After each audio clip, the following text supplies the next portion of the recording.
Cadwell Park in Lincolnshire is the regular venue for the Sidecar revival, now in its third year. We were there in the middle of August hoping the weather would hold, but Mother Nature played her part in what was a great weekend for many, but not everyone. With sidecars old and new and championship races too, there was plenty going on, but we were there to look deeper into sidecar racing, shadowing three young teams through a typical race weekend. Rob Biggs and Jerome Smits running this year in Santander Salt colours. George Holden and Oscar Lawrence, both sons of famous fathers and doing their dads proud. And Tommy Philp, who with Tom Bryant alongside has already promised much. They all aim to be like former champion Todd Ellis. This year, along with Emmanuel Clement, he's won at GP level and is second in the World Series. Fans came from far and wide, just pleased once again to be trackside and watch some great sidecar action. The revival is a popular event for sidecar lovers. And if you're wondering what sort of tyres these things use, we had a bit of a poke around the Avon truck. Well, they're fat, very fat, with chunky block-treaded radials for the wet and soft, sticky slicks for the dry. There are intermediates too, in case you can't decide. Avon has supplied the sidecar paddock for years and is geared up for this niche sport. A truck like this one supports every championship round, supplying hundreds of tyres across the season. The teams make the tyres last for as long as they can and they do their own maintenance. Tyres are not cheap, but a vital part of the race plan. £1,000 each weekend is a ballpark figure for the average team. Wheels and tyres are what hold the outfit on the track, so tyre choice, fitment, tyre pressures and general ongoing checks are a big part of having a good, safe race. It's all hands on deck to sort the job. There's no army of mechanics here. Riders and passengers alike take responsibility for this important and never-ending job. There's no room for a prima donna in this paddock. Everyone mucks in and there's never a dull moment. And if you worry about your nails, don't even bother applying for the job. With the outfit up on stands, all the other routine jobs are so much easier. Tyres on, make sure the wheel spins freely, a squirt of chain lube and you're good to go. Rider safety is paramount and the clothing contributes massively. The bits you see are boots, leathers, gloves and helmets. The visors have a tear-off strip which comes off when you need a clean window. Helmets are personal. They protect your most precious asset, and the importance of keeping them clean and safe is understood by everyone. Helmets also provide advertising space for those teams lucky enough to have big sponsors. There aren't too many of those out there in the sidecar paddock. Are you listening, guys?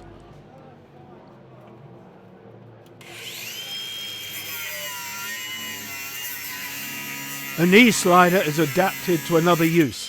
To make it fit, it needs customising. Where does it go? Well, on your backside, of course, when you're scraping the tarmac on left-handers. There you go. Job done. Bum cheeks safe.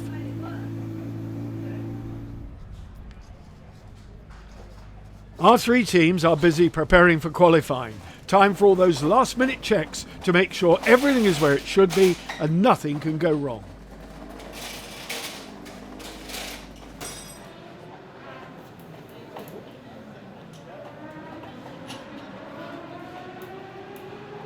All the bikes come down off their stands and the wheels are torqued up when the wheels are on the ground. The last thing you need is a loose wheel nut.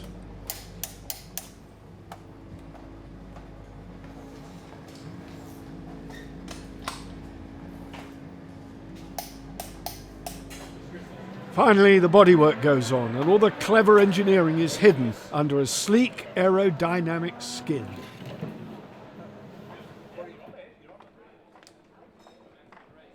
In the Santander Salt Garage, Rob Biggs and Jerome Smits are almost done.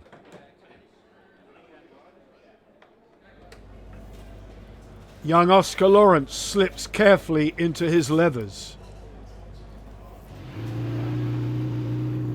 And Tommy Philp dons his helmet. You can understand how these moments are a bit scary. Qualifying is a serious business. Everything has to fit, and be comfortable. Any distraction, like tight clothing, can be a real problem. Okay, we're ready to rock and roll. It's down to the collecting box and out on track to find the fastest lap.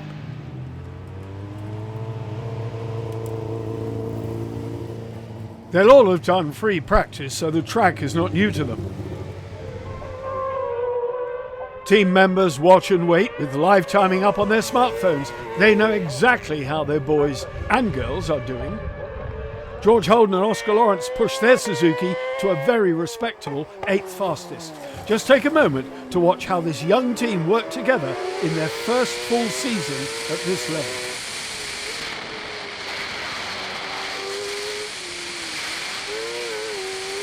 The Cadwell mountain approach and the run-in through Hall Bends to the woodland section must be one of the most exhilarating places on earth to race a sidecar outfit.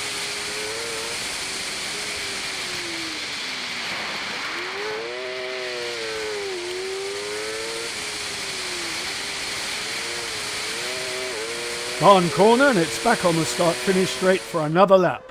Well done, boys.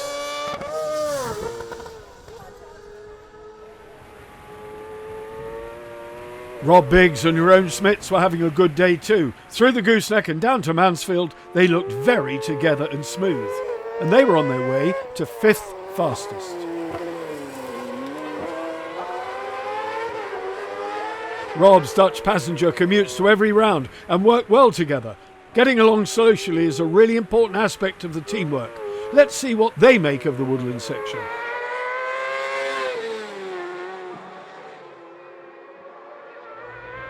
That met with approval.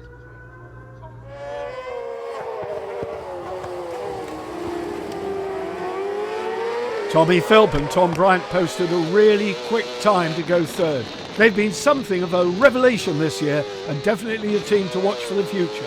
Just look at the passenger movement.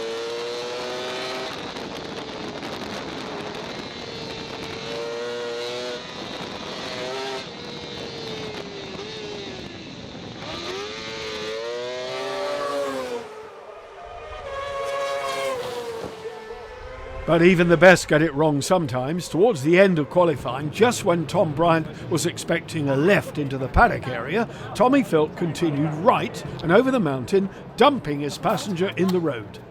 A complete misunderstanding which could have had dire consequences. Nonetheless, Tom was not a happy bunny. It wasn't quite pistols at dawn, but Tommy returned alone and the pair had, well, shall we say, a discussion. I don't think we'll see a repeat of that particular mistake, but all's well that ends well, for now anyway. Qualifying done and dusted, and there's always the routine work to do to make sure all is well for the race. A bit of a debrief on qualifying is always helpful. Todd Ellis was on the front row, so he was happy.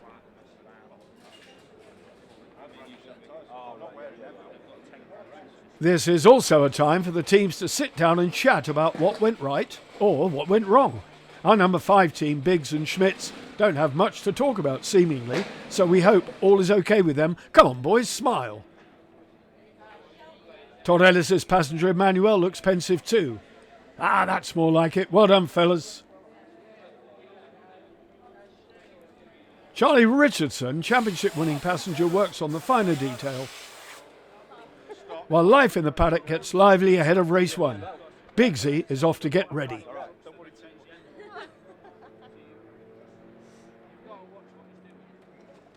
In the Holden Racing Garage, it's all hands on deck to make sure the bike is ready for the race. Get the tyres off it, get the new wheels on it in there, then roll it back.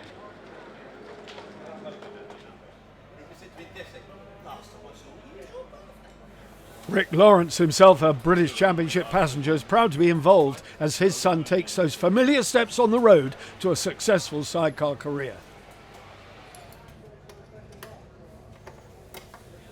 There is so much going on behind the scenes, and this work is every bit as important as the race itself. Attention to detail is everything. Oscar learned his craft from growing up in the paddock alongside his father. As indeed did George Holden. You don't spend your childhood years watching Dad win trophies without wanting a bit of it for yourself.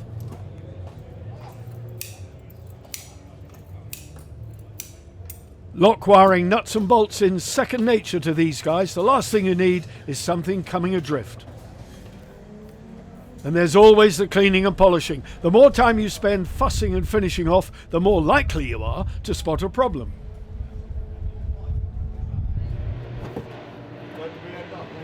In the Tommy Felt garage, it's the same story, with the whole team mucking in to get the job done. Check everything that needs checking, looking out for problems as you go, with Tommy very hands-on too. After all, his neck's on the line.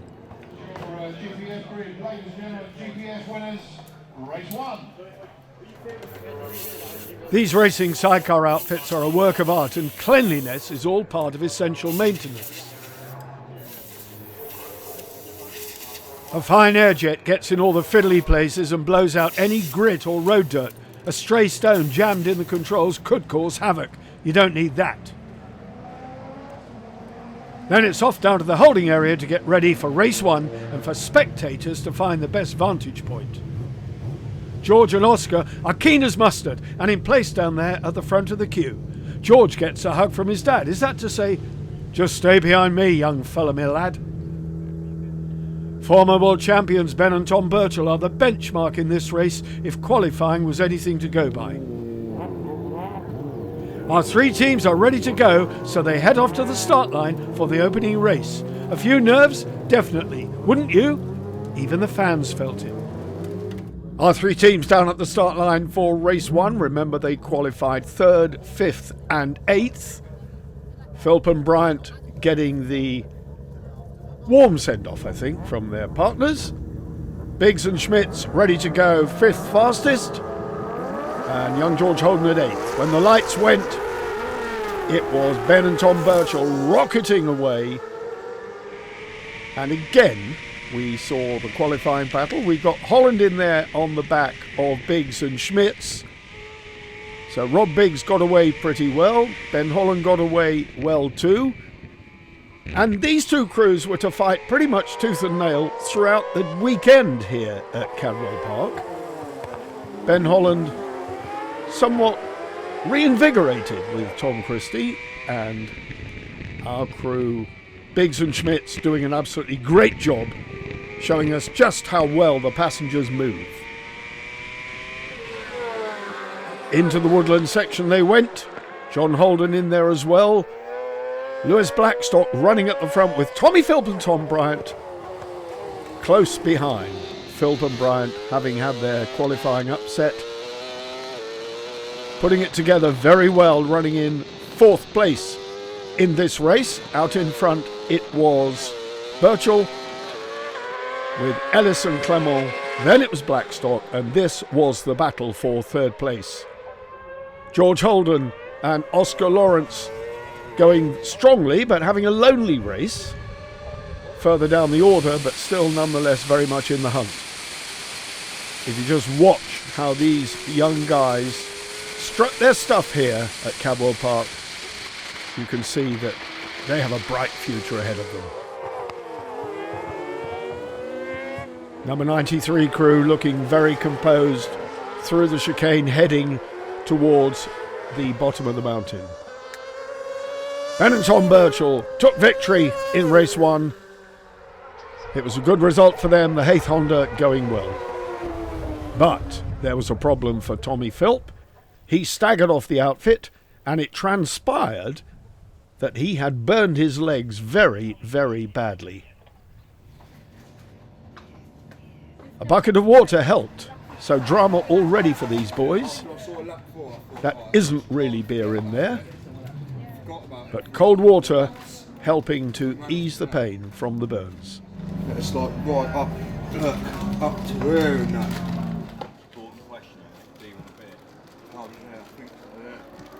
Sympathy and consolation from Tom Bryant. All those qualifying issues forgotten. On the best of terms again, and you have to have that to race together. No, that's not beer in there, it is water, trust me. I've got to do something spectacular here.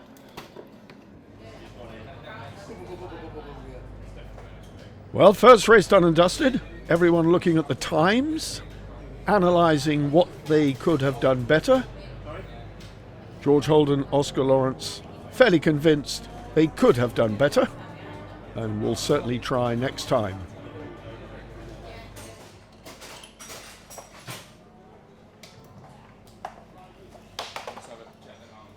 The maintenance goes on. Was it wheels? Was it tyres? What could these teams have improved?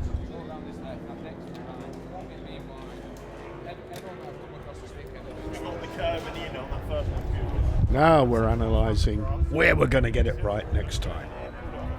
Oscar with his father. Meanwhile, a post-mortem going on with Biggs and Smits as well, discussing with Todd Ellis what could possibly be improved for race 2. Maybe the brakes, maybe the gearing.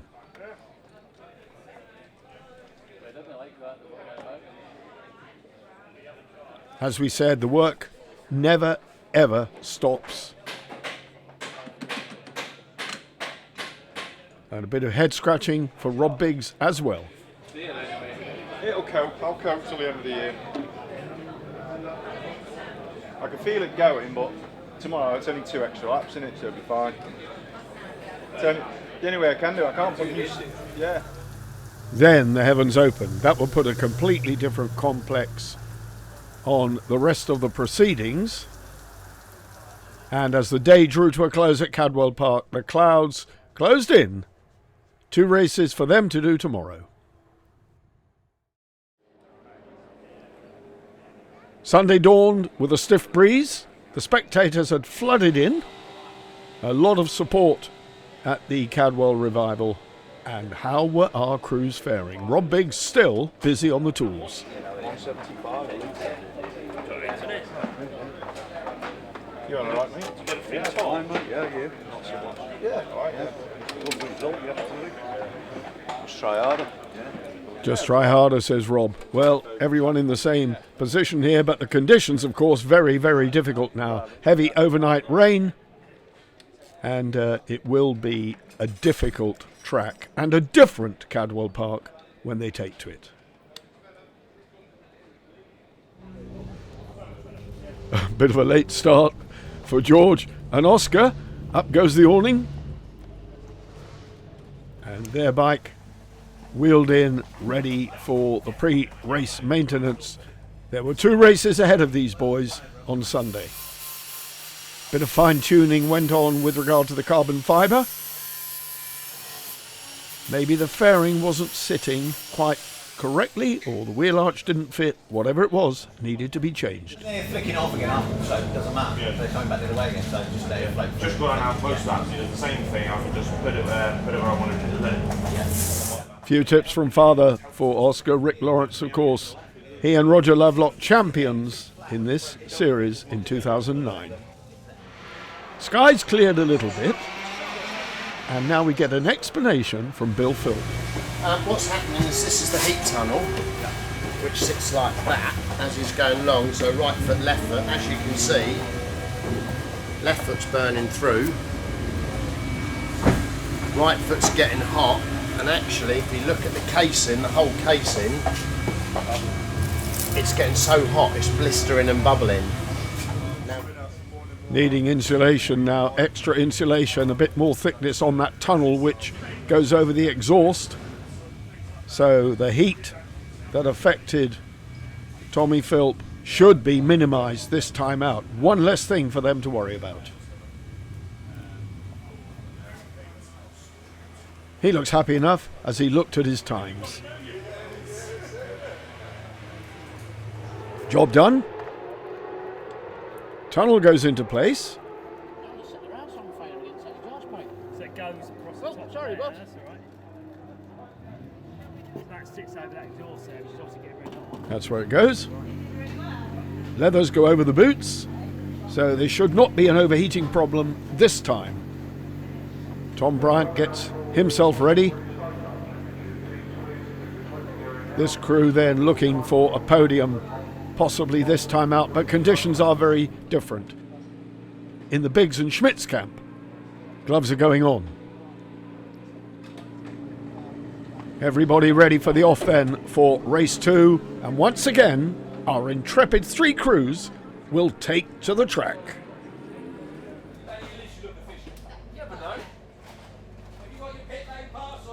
And if anyone out there thinks that these guys sit and relax between races, I think what you're seeing now tells a very different story.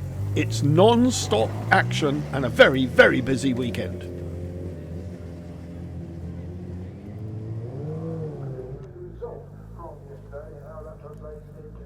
The track was damp for race 2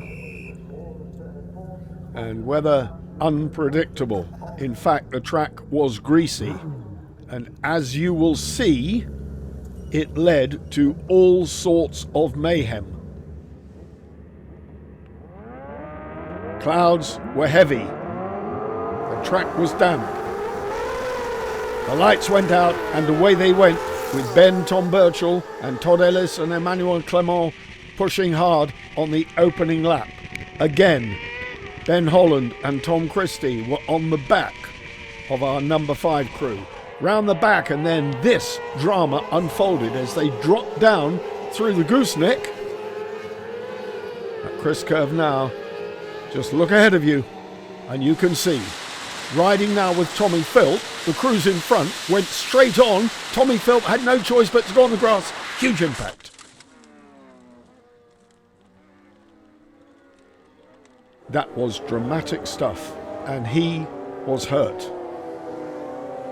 Red flag came out.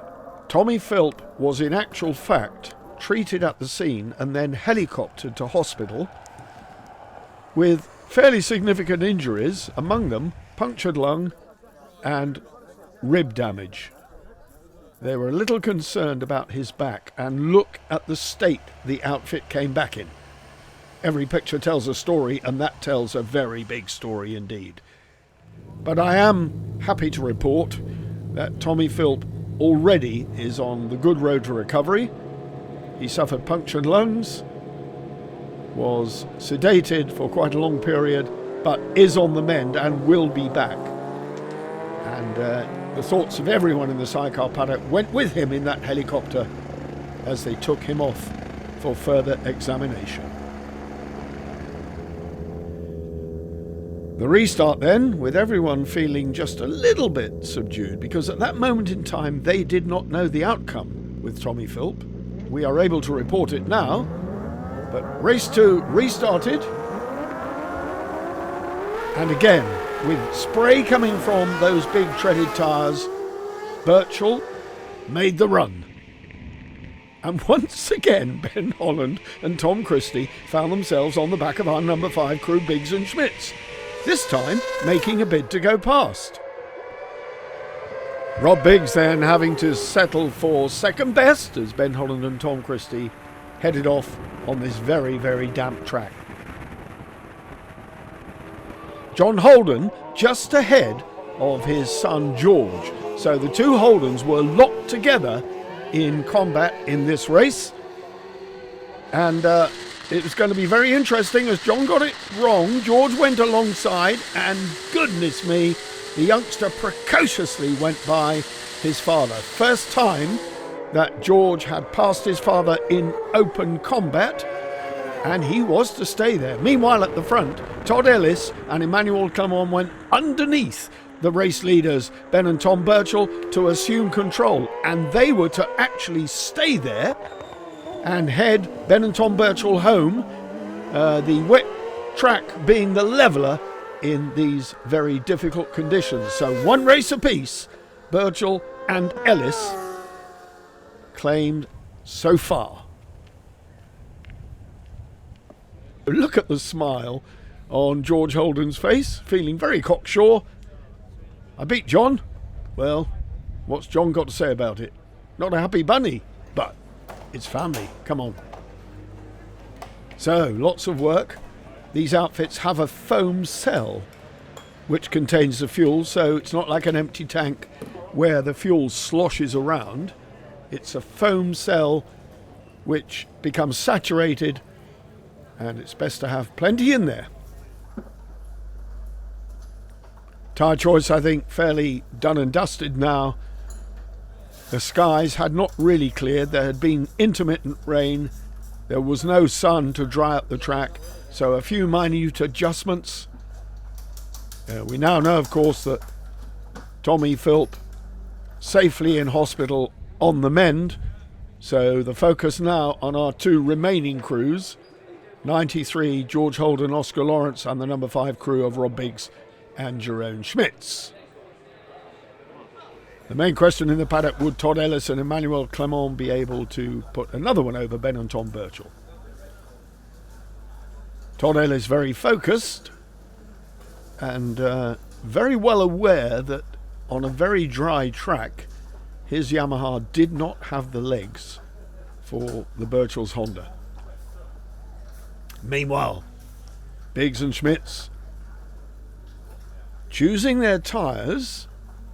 And there's a bit of a thought behind this process because, as you will see, they were to make a last-minute change. The fairing went on, the Biggs bike.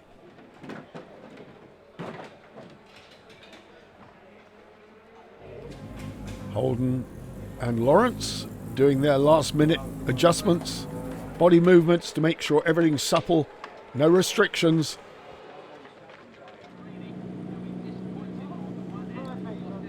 And the rain coming down, so anything but wet tyres would be a gamble.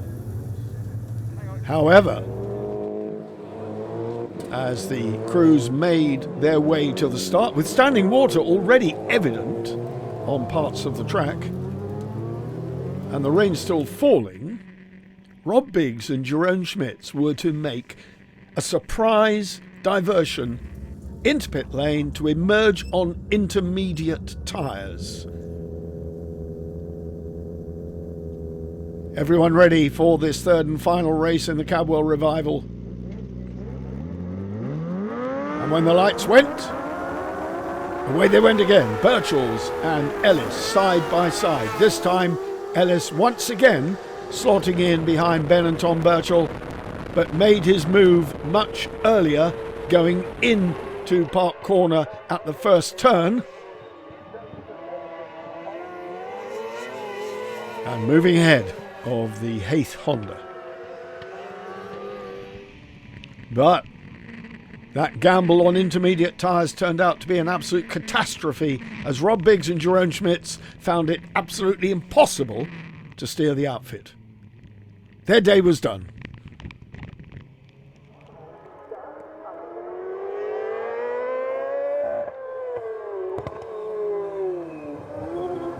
George Holden, Oscar Lawrence, once more on the back of John Holden, twice an Isle of Man TT winner.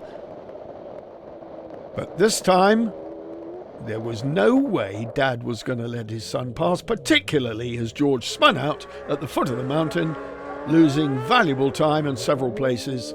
That was effectively their race over. They were to finish in the points, but any chance of repeating their performance was gone.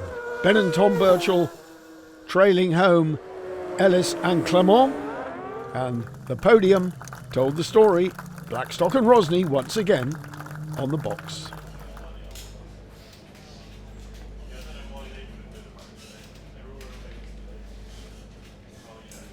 Well, lots to talk about as the day winds up. Lots of dismantling to do and lots of cleaning, of course, because after a wet race, the bike has to be nice and dry when it's put away. Three races done and dusted. Varying fortunes for our three crews. Our thoughts go to Tommy Philp.